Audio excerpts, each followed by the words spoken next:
Il-passjoni ta' Sidna Ġesu Kristu skont San Mark. It-tradiment ta' Ġuda. Imbagħad Ġuda l-Iskarjota, wieħed mit-tnax, mar għand il-qassisin il-kbar biex jagħtihom lil Ġesu f'idejhom. Għal din l-aħbar ferħu ħafna u għeduh li jagħtuh xi flus, u hu beda jfittex il-waqt tajjeb biex jagħtihom lil Ġesu f'idejhom. Ġesu jagħmel l-ikla tal-għid mad-dixxipli. Fl-ewwel jum tal-għażmi, meta kienu jissakrifikaw il-ħaruf tal-għid, id-dixxipli tiegħu qalulu: fejn tridna mmorru nħejju biex tiekol l-ikla tal-għid. Imbagħad hu bat tnejn mid-dixxipli tiegħu u qalilhom: morru l-belt u tiltaqgħu ma' raġel iġorr ġarra ilma, morru warajh u għejdu lil sit id-dar ta' fejn tarawh dieħel, għallek li Mgħallem, fejn il-kamra tiegħu li fiha nista' niekol mad-dixxipli tiegħu. U hu jurikom kamra kbira fuq mamra u lesta. Ħejjulna hemmhekk. U d-dixxipli marru u daħlu fil-belt u sabu kollox kif kien qalilhom hu u ħejjew l-ikla tal-għid. Għal-ħin ta' filgħaxija Ġesu ġie mat-tnax u kif kienu fuq il-mejda jieklu qal: tassew ngħidilkom li wieħed minnkom se jitradini, wieħed li qiegħed jiekol miegħi. Huma bdew isewdu qalbhom u wieħed wara l-ieħor staqsew: jaqgħu jien? Qalilhom: wieħed mit-tnax li qiegħed ibil il-ħobż fi platt wieħed miegħi. Għax bin il-bniedem imur kif hemm miktub fuqu, imma ħiżin għalih dak il-bniedem li permezz tiegħu bin il-bniedem ikun mogħti f'idejn l-għedewwa. Kien ikun aħjar għalih dak il-bniedem li kieku ma twieled xejn. It-twaqqif tal-Ewkaristija. Huma u jieklu, ħal ħobż f'idejh, qal il-barka, qasmu, newwilulhom u qal: ħudu, dan hu ġismi.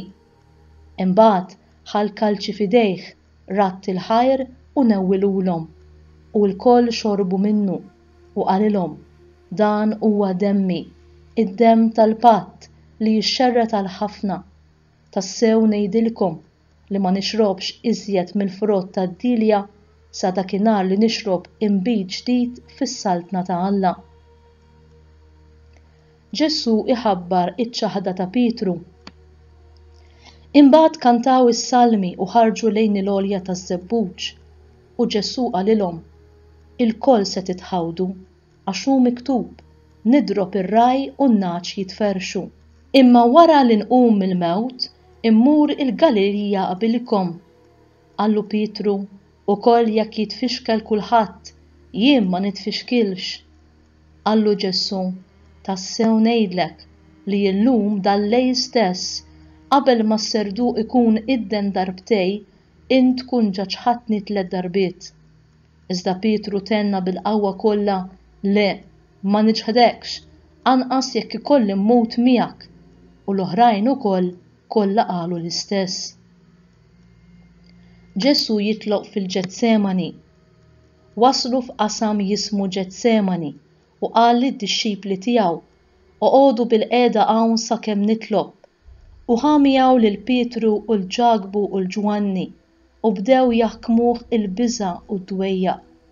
Qalilhom: inħossni imnikket tal-mewt, ibqgħu hawn u wissru.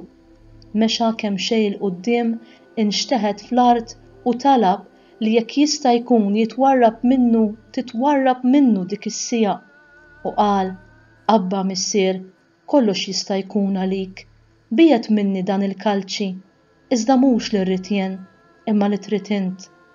Ġie ħdejhom u sabhom reqdin u qal lil Pietru: x'mun, rieqed? Ma flaħx tisar siegħa waħda?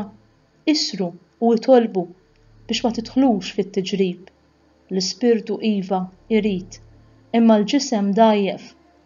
U reġa' mar u tenna l-istess talba.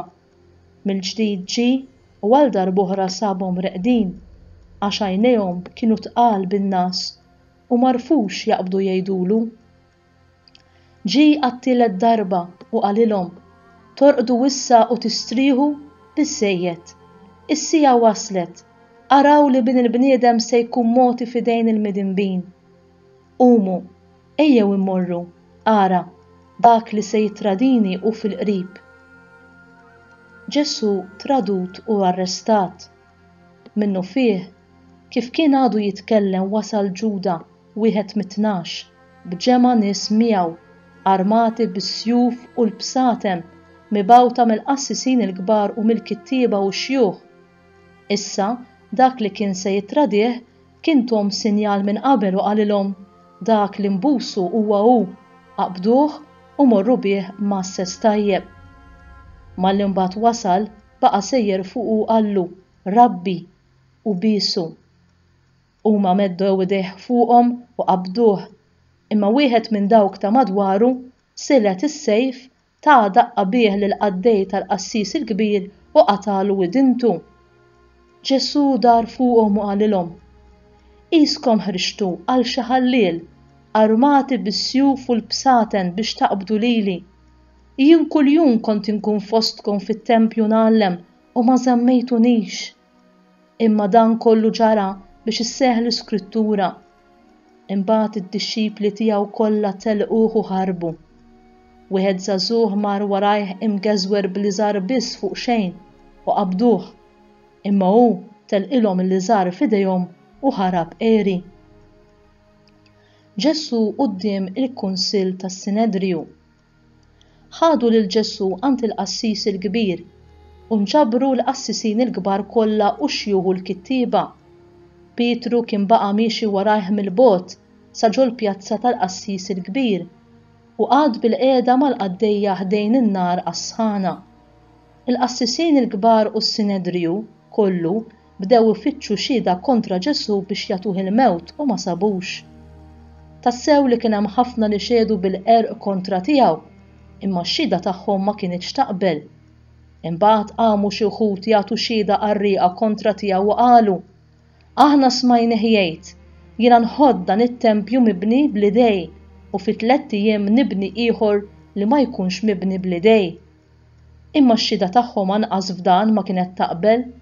Imbagħad il-qassis il-kbir qam f'nofs il-ġemgħa u staqsa lil Ġesu: Xejn ma twieġeb x'inhu ma jiġdu dawn kontra tiegħek?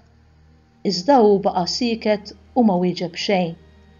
Mill-ġdid il-qassis il-kbir staqsih u qallu: Int il-Messija bin l-imbierek?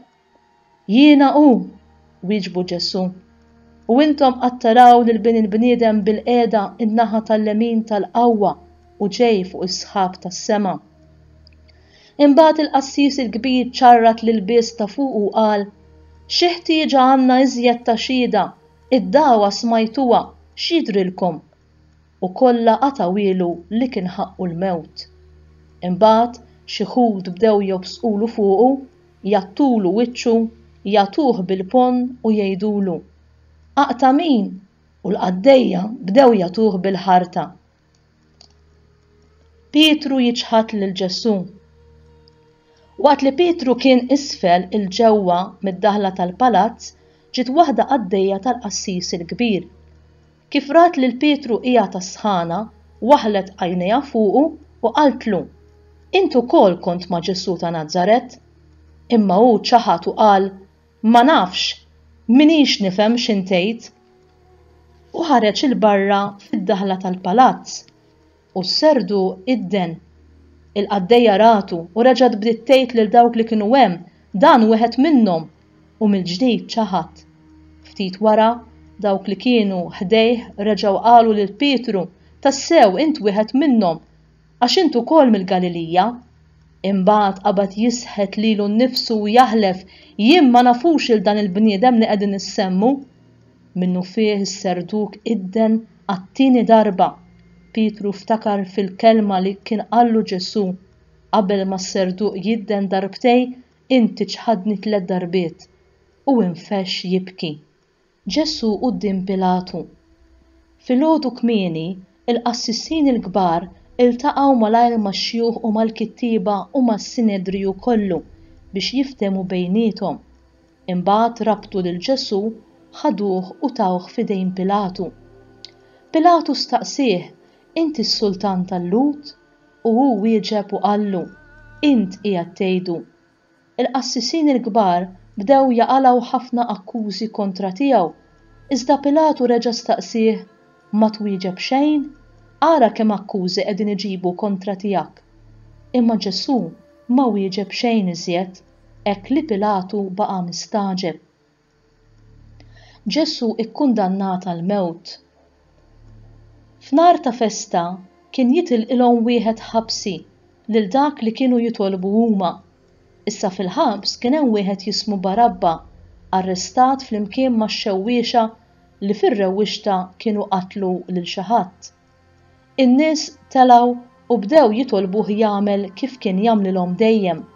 Qabad Pilatu qalilhom: Tridux nitilqilkom is-Sultan tal-Lut, għax hu għaraf tajjeb li l-qassissin il-kbar kienu tawh lil Ġesu f'idejh minħabba lejra.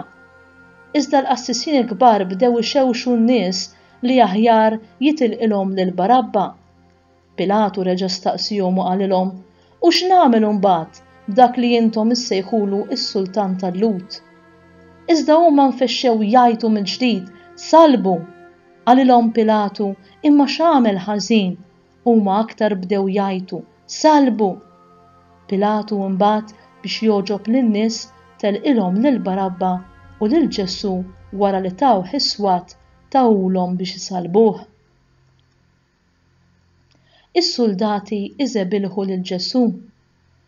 Is-suldati ħaduh magħhom ġewwa fil-palazz, jiġifieri l-pretorju, u sejħu r-reġiment kollu, libsuh ilbies aħmar skur u qedulu fuq rasu kuruna minsuġa mix-xewk, u bdew isellmulu: Islim għalik, Sultan tal-Lut, u qabdu jagħtuh b'qasba fuq rasu, jobsqulu fuqu u jilwu irkub tejhom qudiemu biex jagħtuh qima.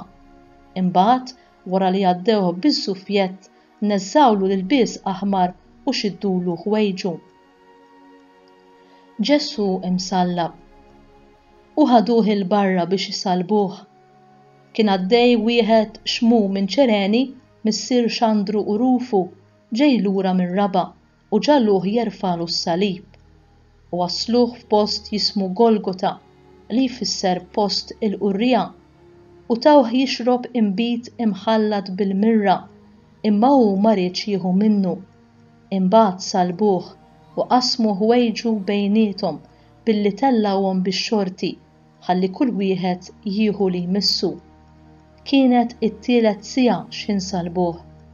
Il-kitba li turi l-ħtija tal-kundanna tiegħu kienet tgħid hekk: Is-Sultan tal-Lut. Miegħu salbu wkoll żewġ ħallilin, wieħed fuq il-lemin u l-ieħor fuq ix-xelluk. Dawk li kienu għaddejjin bdew jgħajruh, jiċċaqalqu rashom u jgħidu: Għajb għalik, int li tħodd fit-tempju u tfittex terġa' tibnieh fi 3 ijiem, inżel minn fuq is-salib u salva lilek innifsek. Hekk ukoll il-qassisin il-kbar bdew jiddieħku bih bejniethom u mal-kittieba u jgħidu: Salva oħrajn li lilu nnifsu ma jistax isalva, ħajinżel issa l-Messija, is-Sultan ta' Iżrael, minn fuq is-salib biex aħna naraw u nemnu.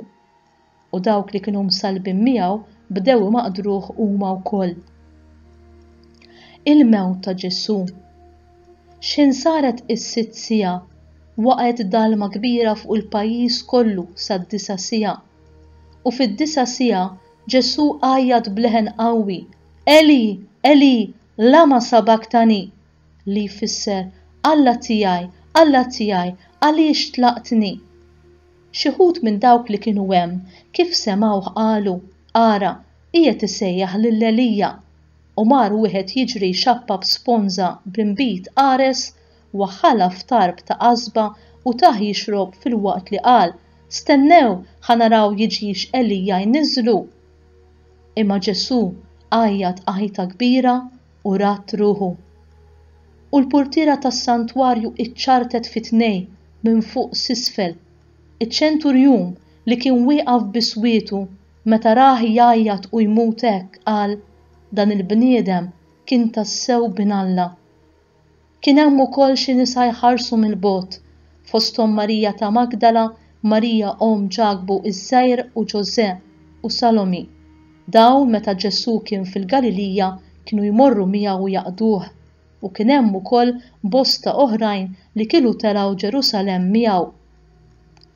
Id-difna ta' Ġesu kien ġa sar fil-għaxija u billi kien jum it-tħejjija, jiġifieri lejlet is-Sibt, Giuseppi minn Arimatija, membru magħruf tal-Kunsill li hu wkoll kien jistenna s-saltna ta' Alla, għamel il-ħila daħal quddiem Pilatu u talbu il-ġisem ta' Ġesu. Pilatu staġeb li kien ġa miet, bagħat għaċ-ċenturjun u staqsih jekk kien xielu li miet. Meta mbagħad sar jaf mingħand iċ-ċenturjun tal ġisem ta' Ġesu lil Giuseppi u dan xtara l-iżgħar tal-għażel, niżżel lil Ġesu mis-salib, kefnu fil-liżgħar u qiegħdu f'qabar imħaffer fil-blat. Imbagħad gerbeb ġebla fid-daħla tal-qabar, Marija ta' Magdala u Marija Omm Ġesu għadu jaraw fejn tqiegħed. Il-qawmien ta' Ġesu mill-imwiet. Meta għadda s-sitt, Marija ta' Magdala, Marija Omm Ġakbu u Salomi xtraw xi fwejjaħ biex imorru jidilkuh bihom u kmieni ħafna fl-ewwel jum tal-ġimgħa kif telet ix-xemx marru ħdejn il-qabar u bdew jgħidu lil xulxin min se jgerbilna l-ġebla mid-daħla tal-qabar. Iżda meta ħarsu raw li l-ġebla kienet imresqa fil-ġenb, kienet ġebla kbira ħafna. Daħlu fil-qabar u raw żagħżugħ bil-qiegħda in-naħa tal-lemin, liebes abjad u nħażdu. Imma hu qalilhom xejn la tinħażdu, qegħdin tfittxu lil Ġesu ta' Nażaret li kien imsallab. Qam mill-mewt, mhuwiex hawn, araw il-post fejn kienu qegħduh. Imma morru għejdu lid-dixxipli tiegħu u lil Pietru li hu sejjer fil-Galilija qabilkom, tarawh hemmhekk kif kien qalilkom. U huma ħarġu l-barra u tbedu bġirja waħda mill-qabar għax kellhom roda fuqhom u baqgħu imbelħin bil-biża' u ma qalu xejn il ħadd għax beżgħu. Ġesu jidher lil Marija ta' Magdala.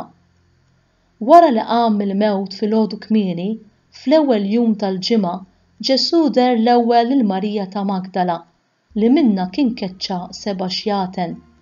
Din marret tħabbar kollox lil sħabu li kienu qalbhom sewda u jibku, imma dawn meta semgħuha tgħid li hu kien ħaj u li ratu m'emmnuhiex. Ġesu jidher lil żewġ dixxipli. Wara dan wera ruħu taħt sura oħra lil 2 minnhom huma u sejrin bil-mixi lejn ir-raba'. U huma reġgħu lura u taw l-aħbar lill-oħrajn, imma anqas lil dawn ma emnuhom.